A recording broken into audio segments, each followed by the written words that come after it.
listening to Let's Stay Together Anime Break, the sub-series of Let's Stay Together where we talk about the 2019 anime Fruits Basket. I'm Ellen. And I'm Kayla. I just realized in our notes all this time it says I'm Ellen and this is Kayla. I don't know. Anyway. My own person, I can introduce myself. I know, you have your own thoughts and feelings and whatnot. Strong, independent podcaster. Yes. You're a fully self-actualized podcaster. Today we're discussing Season 2, Episode 23, Fruits Basket, which was called It's Cinderella-ish. What was it in the title? Wasn't it different? Cinderella-esque? No. It wasn't Cinderella-ish.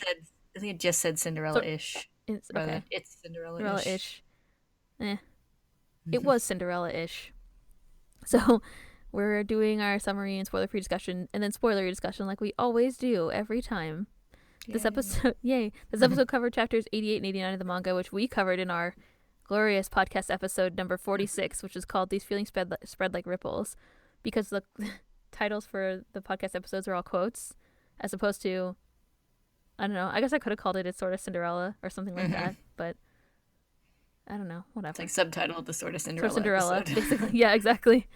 And as Lum pointed out when we were on guest hosting Manga Mavericks recently, we did like an audio drama, I guess you could call it, of the play. So if you only listen to the anime episodes and you haven't listened to that, I highly recommend that you go back and listen to that one, because I listened to it again and it was hilarious. We recorded it in like February. We were so happy back then. I wonder what happened. Some more innocent time. I know. So anyway, I highly recommend that if you want to go back to the happy days in February. And also just listen to our beautiful rendition of Sort of Cinderella where we had our friends help us, which was good. It was really funny. I highly recommend it. Anyway, this episode opens with Kisa and Hiro heading to the school to watch Toru, Yuki, and Kyo's play. Hiro warns Kisa to be careful, but she says she promises she won't bump into anyone. It's not what I meant, he thinks, as some creep Kisa from behind them. The enter sign is covered in a mixed font, which somehow seems like a threat. Haru and Momichi meet them at the gate. Haru picks up Kisa to carry her, which annoys Hiro, but he has to endure it, otherwise he'll never become a man. Momichi points the camcorder he's carrying at Kisa and Hiro, and tells Hiro that he'll bump into someone if he keeps standing around like that. Momichi drops the camera and turns out that Megumi, Hana's brother, is standing right behind him. He drifts into the school, also armed with a camcorder. The kids hurry to get seats. Hiro asks what play the kids are doing. Cinderella-ish, Momichi says. What's that supposed to mean? Hiro asks. The kids sit and the play begins. A narrator stands to the side and announces, "Oh yeah, I'm going to do all the acting myself this time." Yay. A narrator stands to the side and announces, "Once upon a time there was a beautiful girl named Cinderella. She was constantly tormented by her stepmother and stepsister." The curtain lifts. Toru and Minami enter in like audacious dresses that Ayame provided for their costumes. Everyone's costume was ridiculous, and some of them had multiple costumes, which was really funny. Well, he did ask how many costume changes we're gonna have. I think the only ones who had costume changes were Toru, Minami, and Hana, like Cinderella and the stepsister and stepmother. So unfortunately for us, because then we only got to see their dresses. Minami, the evil stepmother, calls for Cinderella. Has she finished their dresses for the ball tonight?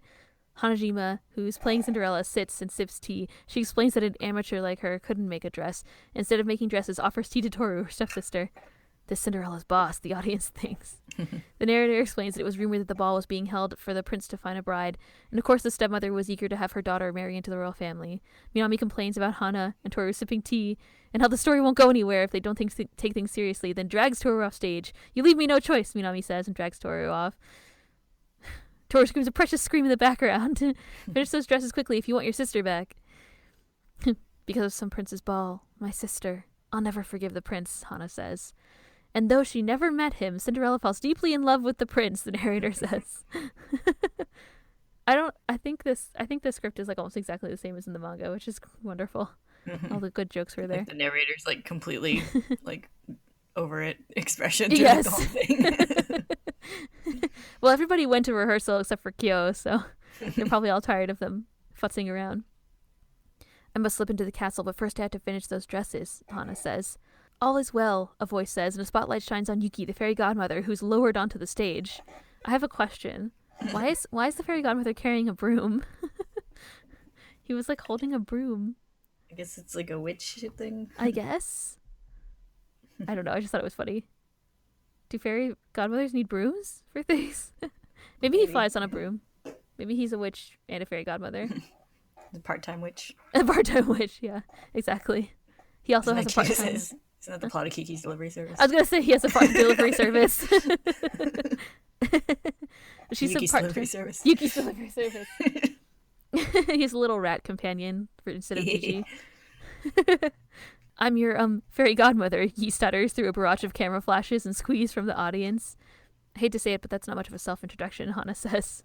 Oh, kind-hearted Cinderella, he says, I will grant you one wish tonight. Burn down the castle to ashes, Hana says. That's a crime. Try again with a kinder, purer wish, Yuki says. Purer? I want to eat yakiniku, she says, and Yuki's like, that's not what I meant.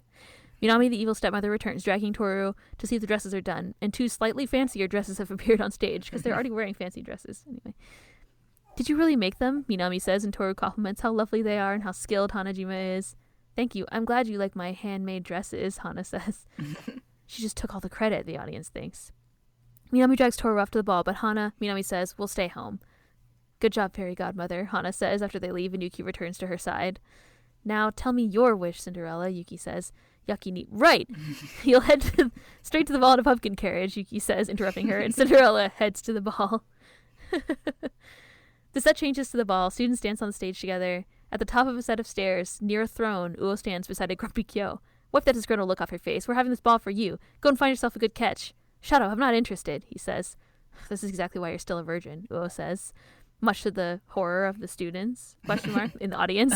Like Hiro is especially scandalized. Yes, but Momiji is like giddy. They're like Momiji and Haru are like excited. It's really funny. They're like, this is the best thing I've seen all year. Yeah, pretty much. It was the best thing I've seen all year for sure. What's wrong with you? Do you have no shame? Kyo grumps back. They continue to argue while the narrator says, despite the urging of his fellow prince, the prince would not dance. Several girls invite him to dance, and he refuses. Toru asks last. I said I don't want to dance, he shouts. Oh, excuse me, she says, and she exits, and he's like, wait! Of course, he curtly refused to dance with the stepsister as well, the narrator says. The livelier the ball became, the more downcast the prince became. Hana arrives on stage again, in a completely black dress and sparkling glass slippers. The prince fell in love with Cinderella at first sight and asked her to dance, the narrator says. Kyo grumps. A table of sizzling yakiniku has been moved to the front of the stage, and Hanajima approaches it. Kyo grumbles and stands up. Hey, he shouts, like he's challenging her to a duel. Dance with me! Complete with, like, Yu-Gi-Oh! Style animation where he, like, holds out his hand. Huh? Hana says. She refused, Kyo says, and Uo is like, why do you sound so relieved? The narrator goads Kyo to try again. He struggles to make conversation with Hana. May we talk? Talk, she says. Very well. The waves tonight give the brain a good tingle, don't you think? I'm begging you, please choose an easier topic of conversation, Kyo says. Fortunately for him, the clock chimes midnight, and Hana hands him her glass slipper and chopsticks that she was using, and departs. Knowing the spell would wear off at midnight, Cinderella woefully tore herself away from the prince, the narrator says. I wanted to eat more meat, Hana says as she exits. Uo, the other prince, tells Kyo to use the slipper to find her, which of course he doesn't want to do. She smacks him with the shoe. You're going to let the chance to see her again go to waste? There are people out there who can't see the ones they wish to see. And the kids backstage and the audience are all taken aback by Uo's fervor. I want to see him. I want to see him. Come and see me, damn it, she yells.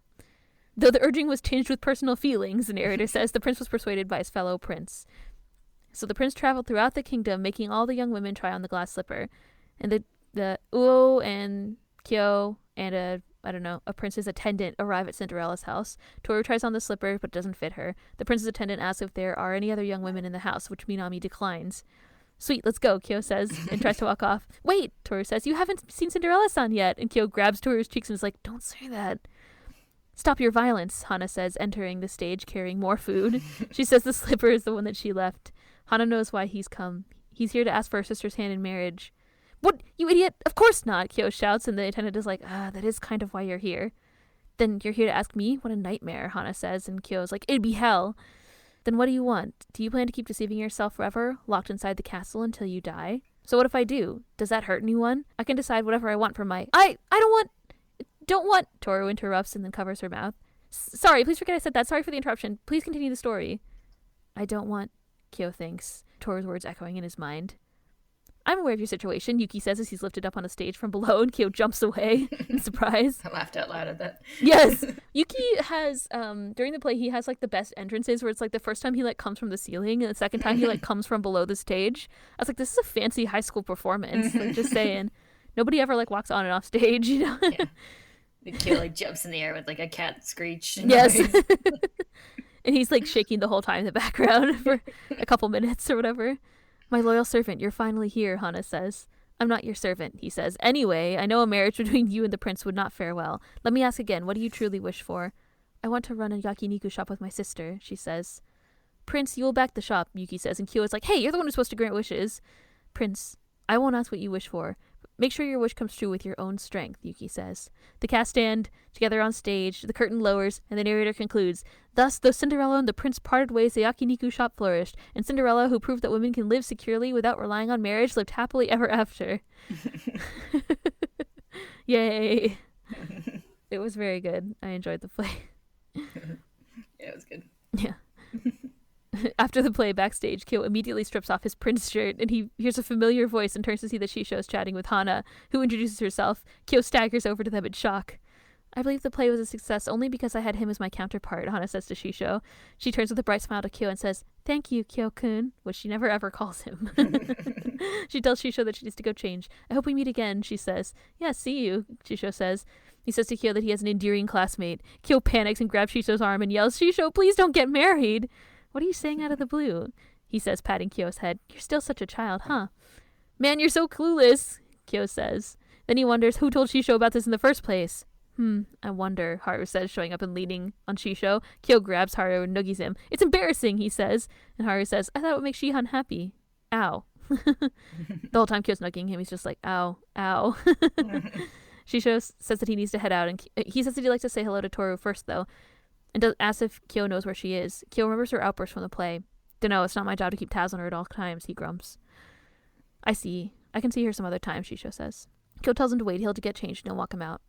It can't be true, Kyo thinks while he leaves.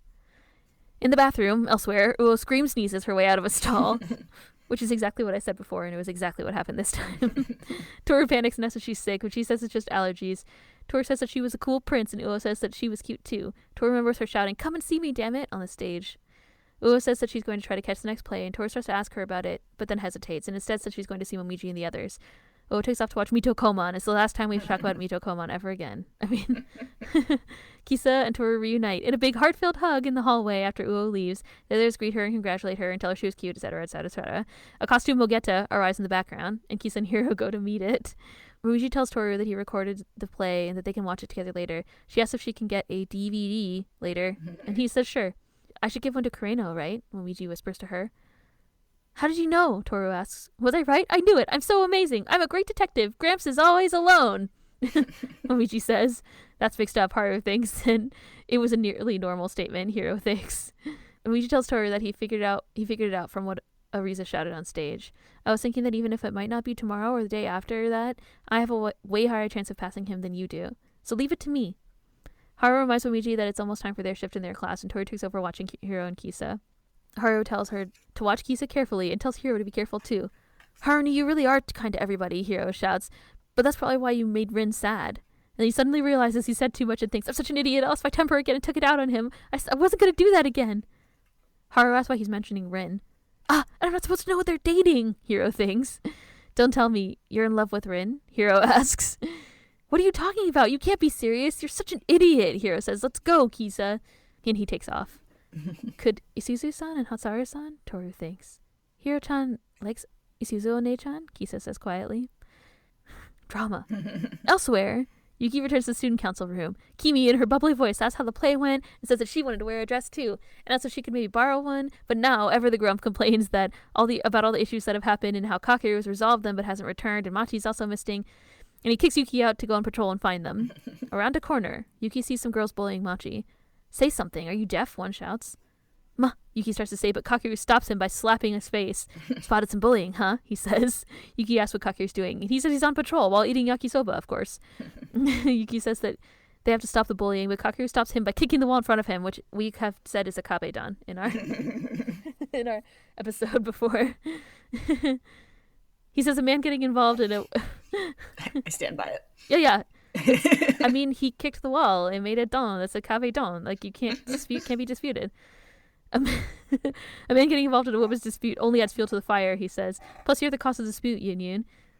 Look, it's kind of to ignore someone from the start, then half-heartedly try to comfort them and be nice to them, Kakeru says. And if they're mean to her, she needs to talk back. It's partly her fault for not being able to talk back. That's a fair argument, Yuki says. It's idealistic, and his hands clench into a fist. And there are people out there who get crushed by that logic. I guess I'll have a plan, Kakeru says. Stop it if it gets physical. And he leaves. Yuki's attention returns to the girls. You said yourself the other day that Soma-senpai isn't a prince, one of the girls says to Machi. Yeah, because that's what I think, Machi says. Is that a problem? You bet it is, one of the girls says. You've no right to think that way. Apologize. I'm sorry, Machi says. Don't just apologize like that, they shout. And they ask if she likes Yuki. Like, she says, and they tell her, and they ask how she feels about him. He's an airhead, she says. and he seems lonely. Even though he's surrounded by many people and called a prince, he seems lonely. What's that supposed to mean, they say, and one of the girls shoves Machi. Yuki turns like he's about to intervene, but an announcement comes over the PA system. At 3 o'clock, they'll be having a photo op with the student council president in front of the student council room. Why not take a picture with the president to remember the festival? Please keep in mind that the photo op is first come, first served. And the girls, of course, had no idea this was happening and split to get their spots in line for the photo shoot. Yuki looks annoyed, and Kakeru returns and says that he went straight to the broadcast committee for that little trick. But now I have to do a photo shoot, Yuki gripes. Come on, it's for Machi, Kakeru says and slaps her shoulder. Machi said I'm an airhead. She says I'm not a prince. Oh, I see. I get it, Kakeru says. That's what she meant when she said back then, and he remembers when they first saw Yuki, past Yuki in the hallway when we first met them. Probably last season. I don't even remember when it was. It was a long time ago. Back when they were mysterious strangers. Yeah, when they were just a dude with a folder and a girl. Yes. Not a prince, huh? It's most appropriate, don't you think? Princess, Kakeru says, and Yuki drags him off by the ear. Back on the school grounds, Kyo finds Toru bringing food to Hiro and Kisa so they can stay out of the crowds. An awkward silence passes between them, and they both say, at the same time. And then Toru hurriedly asks how he's enjoying the festival. Kyo tells her that Shisho came, and as they walk off together, he thinks, no, it couldn't be. And she thinks, I won't. And the episode ends on them thinking in unison, let myself think it. And we cut to the credits. Dun, dun, dun. Dun, dun, dun. So many dun, dun, duns. We should have said It's dun, pretty dun, dun. dramatic. Yeah. Well, it also had that, like, the torn sort of, like, effect that they use in the manga, too. That was used in the manga, too. So it was dramatic. All their feelings are also dramatic. So many feelings. There's a lot of feelings. All their on-stage feelings were revealed. Yeah. Not just Toru and Kyo.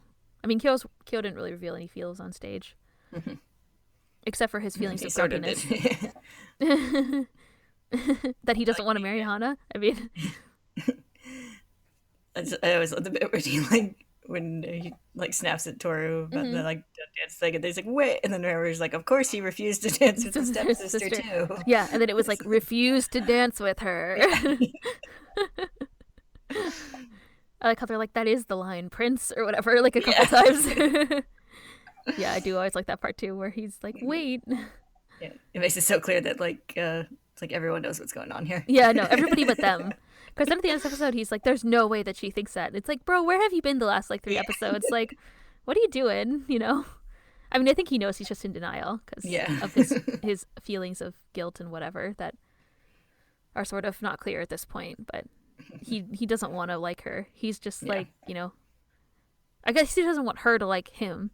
Yeah. Yeah. Like, he's okay with his own feelings. Yeah. But he's, like, terrified of the thought of them being returned. Yeah, how could somebody like him? I mean, there's nothing there to like. He's a horrible monster or whatever. But yeah, so there's that whole situation. You're right, that is revealed on stage, but yeah, the kids definitely know what's going on between them. They just don't. Yeah. I like how they had the reaction to Uo's, like, outburst, where all the kids in the audience are like, oh, like, she's upset about something. Yeah. Yeah, like, so they had, like some of the backstage classmates who, like know her, like, actually look, like, worried for a second. And you see, like, Momiji notice it also. Yeah, that's right. There's a Momiji's little reaction, too. I was like, ooh. And I can't remember if they had, I think there was definitely, like, if there was some reaction shots to Uo. Or if it was shown later. I forget. I think they showed Toru's reaction. Yeah, but not the other I don't think they showed anybody else's. And then, like, you know, Momiji noticed because he says so later on. But yes. But yeah, I like how they had that too. A little extra reaction for Uo.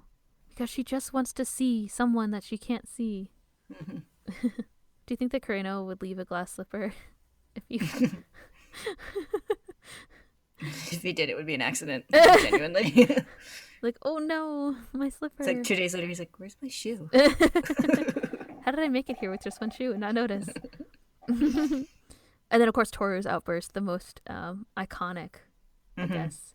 There's like Uo's and then Toru's where she's like, where Kyo is like, who would it hurt if I like stay in my castle forever or whatever? And she's like, me, it would hurt me. I mean, never mind, just kidding. Yeah. I love her like violent backpedal as she Yes.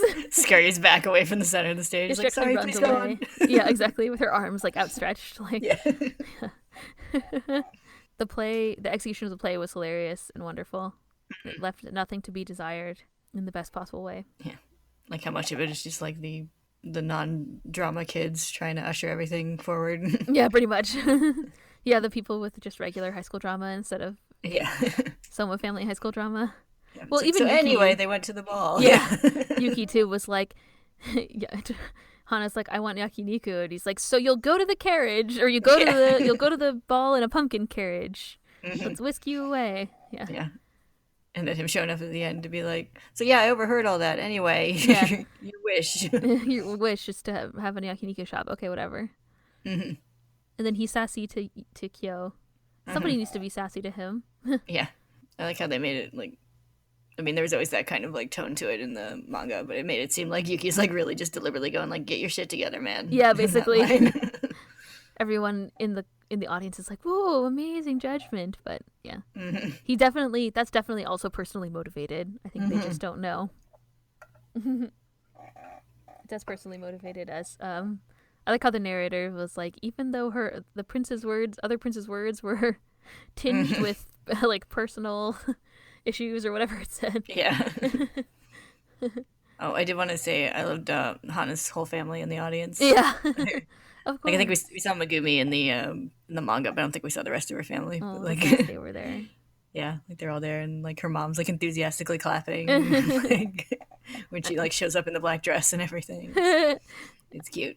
I'm sure all the good kids' parents were there. All the kids' parents, all the kids' good parents were there. Yes. Shisho was there in the manga. He said he had some kind of like emergency and he couldn't see the actual play, but I guess it's implied that he was there and watched the play this time. I don't know. But he was there in the scene after where Kyo talks to him. Yeah. And tells him not to get married. Yeah, the anime one made one little tiny thing in that conversation clear that I didn't quite like get in the manga, where it's like I see where he's like noogieing Haru and he says like you'd be embarrassed to have your parents see it too, and like Cosmo kind of like looks startled and then like smiles, like he's like, oh, he's happy to be he's like called Kyo's parent. Yeah, exactly. Yeah. I was like, oh, it had that little like reaction from him in the manga, but it's hard to tell what it was in reaction to since it wasn't like lined up to the dialogue. You know, being a manga. Yes. Yeah, you had to have one panel with dialogue and then one panel of Shisho's face. Yeah, it was cute. Yeah. He's like, oh, he's embarrassed because I'm his parent. Shisho was top dad form this time. Yeah.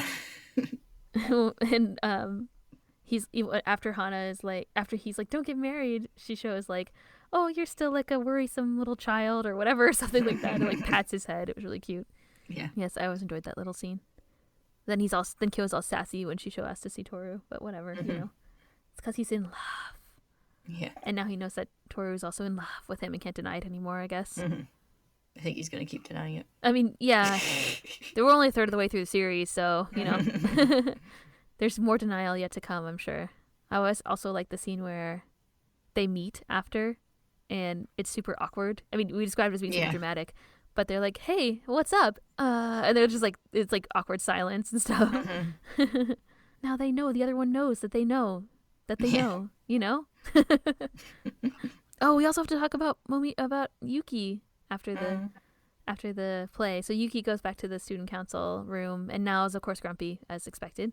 Extra grumpy. Like his like aggressive abuse of his mechanical pencil. Yeah, pencil snapping. It's somehow like 10 times funnier that it's a mechanical pencil instead of a pen. Yes. Well, you can't snap a pen. He like clicks the lead all the way out and then like snaps it on the table. Well, like how Kimi's in the background like, oh, Union, the play was so great. Oh, I want to wear a dress like you, Union. Well, now I was trying to like talk to him about real stuff. Yeah. How he like physically shoves Yuki out the door to go bring Kakeru and Machi back. Yes. And then he discovers the scene of the bullying. I think it's interesting I mean, well, we get to see Yuki's like reaction to Machi describing him as like lonely and whatever, which is I mean, I think that's like how he feels about himself. So she's the only person who ever seemed to notice, or like maybe even, I don't know if it's, maybe other people notice, but they just don't choose not to see him that way, like all the Prince Yuki people. But she's the only one who ever like kind of noticed how he really feels, it seems. Yeah. So it's also touching. Just as touching as screaming on stage about your feelings. Yeah. I also like how it seems like it can kind of seem like Kakeru's being kind of like callous toward her, but it also seems like he's like being like concerned for her, like obviously not strung along isn't the right word, but like about like Yuki being like nice to her without following through. Like it seems like he's like kind of concerned about that. It's like yeah, he's concerned about like just for Machi's sake. Yeah, I always thought that part was kind of interesting and hard to understand, but like yeah, he's concerned about Machi, and we know they're siblings. But yeah, I think he just like doesn't want someone to just be like, he says like half-heartedly or just kind of like not fully nice without really caring about her, I guess. Yeah, which I don't think Yuki would do, but I mean, I think I can see why Kakeru would be concerned about that. And I think he does want her to stand up for herself. Yeah, like he doesn't want somebody to just come in and like fix this one time, because like it's not going to always, I don't know, might not always stop the problems, right? And yeah, he's sort of like, I feel like in a way he's kind of like, it's like, are you gonna like commit to this situation here, or well, Yuki's just gonna help also when you're around and it's convenient, like kind of in denial too, I guess. Yeah. Yeah. Also, he's right, the fight is about him, so him being there wouldn't necessarily like help, I don't think. So yeah. But Yuki's helped her other times, I think. I mean, he kind of like, he stood up for her. Yeah. But yeah, I don't know. Anyway, it is interesting then, and it does seem like he's kind of being mean, but I think Kakeru's genuinely concerned for Machi. Yeah, because I think we've seen like from that scene where he talked about like their relationship to Yuki for the first time, that like he doesn't quite know how to help her, even though he wants to and keeps trying. So yeah, that's true. So he doesn't want, but he also at the same time doesn't want somebody to just be like half-heartedly interested in her as a friend or otherwise, I guess. Kind of nice how Kakeru is like trying to watch her from the sidelines and make sure that she's okay, because obviously Machi has problems at school, like, and obviously outside of school we don't know exactly what they are yet, but something's going on with her, so it's nice that he's there trying to help her in some way. But also as a teenager, you don't know how to like help people do stuff. I mean, even as an adult, I guess. So yeah, it's not unreasonable that he would be like, yeah, don't butt in unless you're gonna be committed to being nice to her, I guess. Yeah, teenagers are complicated. Yeah, no, feelings are so hard. But then of course they get lured away with the photo shoot, which is great. Good, smart move on Kakeru's part. Yeah, that nobody had to step in. Yuki like weirdly acknowledging that it was a good plan, even though he's not happy about it. Yes. It was a pretty good plan. Yeah. It definitely helped. Yeah, there's no real like resolution. Machi just kind of walks away. Like Yuki doesn't talk to her after or anything, so we don't really know what's going on with her after the end of this episode. Because now they have to do a photo shoot. Yeah, exactly. He has to go do a photo shoot. He won't be able to find out until later, I guess. Yeah. It's like 3 hours later. Yeah, exactly. There's still a line around the school. I like it. Is there any other stuff that you want to talk about that's not spoilery? Oh, I like that Hana had a stagehand just for her food. During the play. Oh yeah, she comes out carrying like the second thing, which I think is like fried rice or pasta or something. Can't tell exactly what it is. And she like speaks with her mouth full and then, like hands it off to a stagehand who takes it and whisks it away. Yes. I like how they all yelled like no flash photography or whatever when they're all taking photos of Yuki, which is hilarious. The only one who gets photographed the whole time is Yuki. But I guess everybody has their camcorders because they're smart. Yeah. I just feel like camcorders are so funny. I haven't seen one in so long. I guess people still have them for their school plays, for their kids' school plays. Yeah. Some people still do them when they're still like, it's like, oh, I want to get something nicer than my cell phone. My cell phone video broken up into like a bunch of 10-minute videos because my battery died. Or just Momiji live streaming it. Yeah. Or something. Like this play's going out to all my fans on YouTube. Posted as like 50 vines. Yeah, basically. Okay, I guess time to talk about spoilers. Next time, we're going to talk about episode 24, which is called You're Here, Machi. Yay. So she is. Yes. So I guess she'll be there next time too. She didn't disappear forever after the bullying. Yes. She just walk out of the school, down the road. And explode like an never come NPC. back. Yeah, exactly. Yes. Yes. Anyway, we'll talk about that next time. Guess we'll see you all then. Bye-bye. Bye.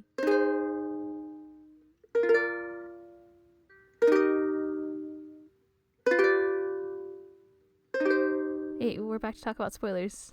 Yay. Spoilers. Momiji's going to give the DVD to Kureno. So that's interesting. I guess I'll probably do that soon. Because, so I looked up this, I assumed that this Machi thing is from the time, let me pull up my volume that I was looking at before. Because the next chapters after the end of the play was about Kyoko and Katsuya. So I guess we're just going to skip that. Yeah, we're skipping the Kyoko Katsuya stuff. There's Which no way makes they could sense. that in. It's a lot of time. It's probably 2 episodes. Right now, yeah.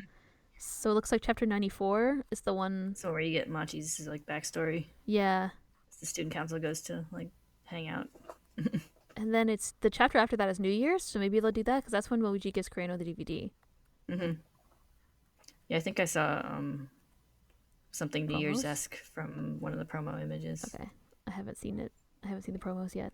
Yeah, so I assume they'll do 94 and 95, and then probably after that the last episode will be the Akito is a lady reveal. And dramatically. I mean, it's a good dramatic ending. Yeah, that's chapter 90. Yeah, 96 and 97. Yeah, so that would position it perfectly for that. Yeah, because they had the student council thing, and then the New Year's stuff, and we have a little bit of Kureno foreshadowing in New Year's. And then I think it goes into their meeting. Yes, that's when he gets DVD. It's at New Year's. Yep. So I think that'll be that. Well, that's exciting. Well predicted. We'll see what happens. We have 2 more episodes left. Yes. This season. At least we assume. I don't know if there's gonna be. I don't think there's gonna be more. Yeah, there's a picture of. Oh, you found the promos. Yeah, it's Shigure draped over Hattori in his New Year's outfit. Yeah. Well, so we know that'll happen too, I guess. Yeah, so it looks like it'll be student council and then New Year's. Yep. It's probably a nice contrast because it shows Yuki having come so far and then having to go back to his, badness. Yes. But then it's okay because won't that be but the he time confronts... he confronts Akito and then Hattori... Yeah. Hattori pats his head. Right? Yes. I hope they keep that in. This is all important. They better keep that in. That's an important moment. I guess the other thing from the episode that we haven't really talked about that much yet is that Haru and Rin's story continues, and so they had the moment where Hiro gets mad and sasses Haru for being nice to everybody, and that I guess Toru realizes that there's something going on between Rin and Haru, and I don't know. I never buy this line of Kisa being does Haru like Rin? But whatever.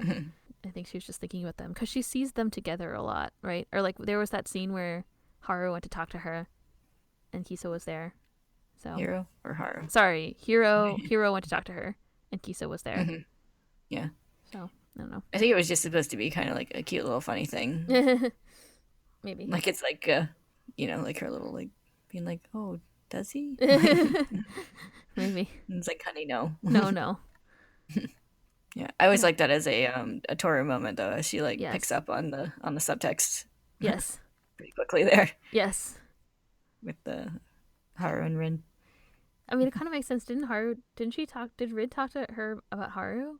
I forget. I don't know if she did directly. She had a lot of internal monologuing That's true. about how she doesn't want to take advantage of kind people. Kind people like Toru and Haru. Probably Hiro too. I think that's why she's mean to him. Because she's mean to everybody who's nice to her, basically. Yes. Yeah, I mean, I guess we kind of talked about it, but there's the Yuki and Machi stuff that's coming up, which will be good. I'm excited about that. We finally get to hear Machi say more than 3 lines in an episode. That'd be nice. Yeah, we get her dramatic backstory and Yuki hanging out with Kakeru and Machi after school. Kakeru's gonna make him unfurl her bra, which is a great thing. Yes. I loved it when they show up and she's just horrified and tries to slam the door, but he's we're here, and he catches it. We're coming in. Yeah. It is great. Their dynamic is very sibling it's really funny. Even though I guess their parents tried to force them apart, they still have this really funny Yeah. Yeah. Kakeru's peak older brother in that chapter. Pretty much, yeah. He's piqued older brother most of the time, but especially in that chapter. Yeah. Being annoying and forceful, I guess. But like for her own good. Yeah. I'm trying to think if there's any other spoilery things to say. The thing is, because most of the episode is taken up with sort of Cinderella, it's like all their feels that we already kind of know about. They're just revealed to the cast. Yeah, I think we talked about it when we did the manga. It's like it's not really reveals to the audience. It's reveals to other members of the cast. Yes. So, yeah. The other kids. The other characters. That's the word I was looking for. Yeah. Yeah. Yeah, exactly. So now more people know things about each other. Yeah. / they've been revisited or whatever, like in Uo's case. Like Toru before was like, I'm fine, everything's fine, but she's not fine, for example. All this and more next time on First Basket. Yeah. This is good. I really liked the play. I enjoyed it. It was really funny. Yeah, it was good. It like you always knew it would be something that would benefit from animating, and it definitely did. I also enjoyed their like elaborate sets and like the background music that was really funny. Like, yeah, and I like the bit when they're like going off to like try out the slipper, and they do their little like fake walking motion. Yeah, they like move the set behind them and stuff, which is really funny. Yeah. I'm just saying, I don't think I've ever been in a play that was a high school play that was that elaborate. Yeah, it's funny because it's like it was like way more elaborate than a high school play would be, but at the same time, like if you look at the sets, it has like the crappy like painting job of people who don't know how to paint sets and, and stuff. That you just get like, in high school. Okay, we make like a castle and we use it here, and yeah. Like, why is it so streaky? It's all the same color. I don't understand. I did. They won't notice from the audience. Yeah, exactly. I just like the sign, the sign to the school. It does look like a ransom note, which is really funny. Their like culture festival sign. Yeah. Like, this is threatening. Yes. Well, it was good, and I'm glad. Okay. Any other important thoughts on sort of Cinderella? Or Cinderella-ish, I should say. It's always sort of Cinderella in my heart. It is. It's still sort of Cinderella in my heart. I think the most important learning we can take away from this is that you don't have to be married to be a fulfilled woman. You can have a yakiniku shop with your sister. Yeah. You don't have to marry a prince. You just need a strong financial backer. I mean... I always loved it. The fairy godmother's just like, all right, prince, support them in their endeavor. It's like... Yeah. And he's like, aren't you the one who's supposed to grant wishes? I like how they also had the yakiniku on stage. They brought it to like the front of the stage, which I think is really funny. Like as a... Yeah. I was just like, as a prop, somebody was like, we should have yakiniku on stage. Yeah. It also looked really delicious. It did. Like, there was like a lot of detail. Close-up shot of the yakiniku being fried. I was like, that looks good. I want to go back to Japan. Can we travel yet? Is COVID over yet? I thought of it the other day. I was like, I want to go to Japan. I know. It's so sad. I was thinking about how much I wanted to just like go to a 7-Eleven and get onigiri and eat it for breakfast. The most mundane possible thing. Yes. Yes. I can make my own onigiri, but it's a lot of effort. Like, but I could just walk to 7-Eleven and get a delicious onigiri for like 200 yen or something insane, probably. Yeah. And a bottle of tea. Yeah. It's the best breakfast. It's so sad. It's okay. Someday we'll be able to travel again. Yes. Someday. Maybe next year. I don't know. Maybe. Possibly. Whenever, I guess, there's a vaccine? ? Who knows? But anyway, we'll look forward to that day. It'll probably be cheap for a while. Yeah, probably. Or it'll be super packed with everybody who's like, I've been wanting to travel for so long, and I canceled my vacation because of COVID, and now I want to do it. All right. Well, good on that happy note. Let's wrap it up. Next time we'll talk about episode 24. It'll be Machi. Yay. You're here. You're here, Machi. Yeah. Okay, see you next time. And you were there, and you were there. Yeah, Yuki's there. Okay. Bye. Bye-bye.